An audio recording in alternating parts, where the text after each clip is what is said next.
ఆది శంకరాచార్యులు దేశవ్యాప్తంగా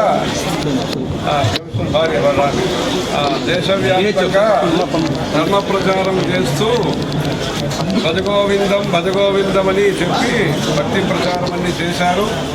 దాంట్లో వారి గంగా నీరు సాంసారిక జీవితంలో ఒక బిందు అయినా మనం తాగాలని చెప్పారు. సత్సంగం చేయాలి, మంచి మాటలు వినాలి అన్నారు. పేదవాళ్ళకి దాన ధర్మం చేయాలి అని చెప్పారు. అలా గేయం గీతా నామ సహస్రం ధ్యేయం శ్రీపతి రూపమజస్రం నేయం సజ్జన సంగే చిత్తం దేయం దీనజనాయ చ విత్తం అన్నారు. అలా దాంట్లో గేయం గీతా నామ సహస్రం భగవద్గీత విష్ణు సహస్రనామం ప్రచారం చేయాలి అని చెప్పారు. భగవద్గీత కించిదీత అంటే 700 శ్లోకాలు ఉన్న భగవద్గీత ఒకసారి పారాయణం మాత్రం చేస్తే చాలదు.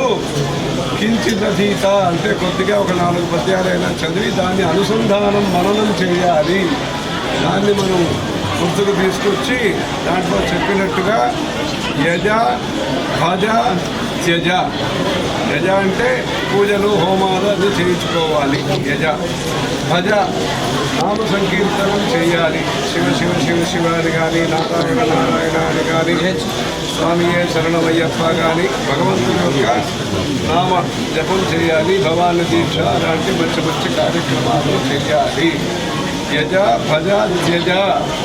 సాంసారిక జీవితంలో వారికి కోరికలు అవసరాలన్నీ ఉంటాయి. ఉన్నప్పటికీ కూడా మనం స్వార్థం ఒక లెవెల్లో సీమితంగా పెట్టుకుని పరోపకారార్థం ఇదం శరీరం అని చెప్పి అందరికీ ఉపకారం చేస్తున్న విధంగా మనము త్యాగం కూడా చేయాలి.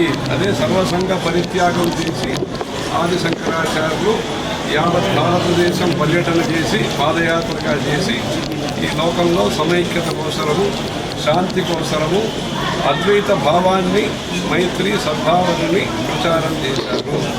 ఆయన ప్రచారం చేస్తూ భగవద్గీత కించిదీత అని ప్రతినిత్యము మనం ఒక 4 పద్యాలైనా చదువుకొని ఇలా శతకాలన్నీ తెలుగులో ఉన్నాయో అలా కృష్ణ పరమాత్మ చెప్పిన భగవద్గీతని మనం పారాయణం చేయాలి అన్నారు. అలా భగవద్గీత ప్రచారము ఈ దేశంలో మంచిగా జరగాలి. కురుక్షేత్రంలో మన భక్తుల చేత ఎక్కడ భగవద్గీతని ధర్మక్షేత్రి కురుక్షేత్రి అని ఆయన ఉపదేశం చేశారు. అందుకని ఆ ఉపదేశం నవాన్నిక దీక్ష భగవద్గీత ప్రచారం జరగబోతున్నది అక్కడ. అందుకని ఈ భగవద్గీత అనేది చాలా ముఖ్యమైనది. అన్ని వేదాలు, అన్ని శాస్త్రాలు, అన్ని పురాణాలు అన్నిటికీ సారంగా ఎసెన్స్గా ఉండేది ఈ భగవద్గీత. దీని యొక్క భావార్థం తెలుసుకుంటే మన హిందూ సనాతన వైదిక ధర్మం యొక్క ఏమి ముఖ్య అభిప్రాయాలు, ఉద్దేశాలు మనం తెలుసుకోవచ్చు.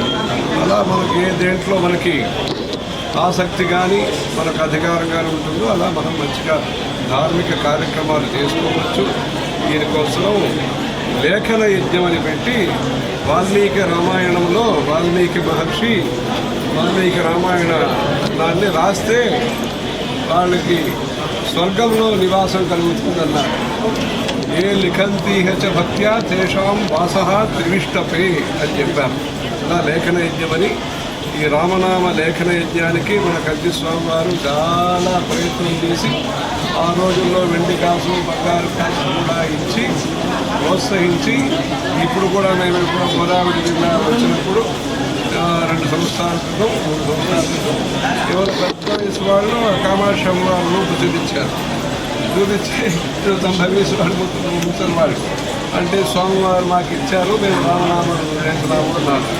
అలా స్వామివారు అట్లా ధార్మిక నర్సరీ అంటే పంటకు ఎలా దానికి నర్సరీ కావాలో, పచ్చికలు కావాలో అలా స్వామివారు ప్రోత్సహించారు. అలా లేఖన యజ్ఞం అనేది పురాణంలో చెప్పబడినది. అలా రామాయణ లేఖన యజ్ఞంలాగా, రామనామ జపంలాగా ఈ అనుసంధానం కోసము మనం దీన్ని ధారణ అంటారు. మన గ్రహణం అనేది తెలుసుకోవటం, ధారణ అనేది మరవకుండా ఉండటానికి ఒక ప్రయత్నం, అభ్యాసం, ఆవృత్తి. అలా భగవద్గీతని రాయటం కోసం ఒక ఈ పుస్తకం కూడా తయారు చేసింది. ఈవిడ 11 సార్లు 7 పుస్తకాలు అంతే చేసి సప్తకాలను పెట్టారు. అలా సప్తాహం అంటారు. అలా దీనికోసం భగవద్గీత లేఖన ఇచ్చే పుస్తకం తయారు చేశారు. ఇలాంటి పుస్తకాలన్నీ కూడా ప్రచారంలో పెట్టి మన ఆంధ్రదేశ భక్తులు దీన్ని వాడుకొని శంకరాచార్య ఉపదేశం ప్రకారం భగవద్గీత ఆ రసం ఏముంటుందో దాన్ని ఆస్వాదించి సాంసారిక జీవితము సార్థకం అవ్వటానికి, సాంసారిక జీవితంలో కృతకృత్యులు అవ్వటానికి, ధన్యులు అవ్వటానికి ఈ ప్రయత్నం చేసుకోవాలి. హర హర శంకర. జై జయ శంకర. హర హర మహా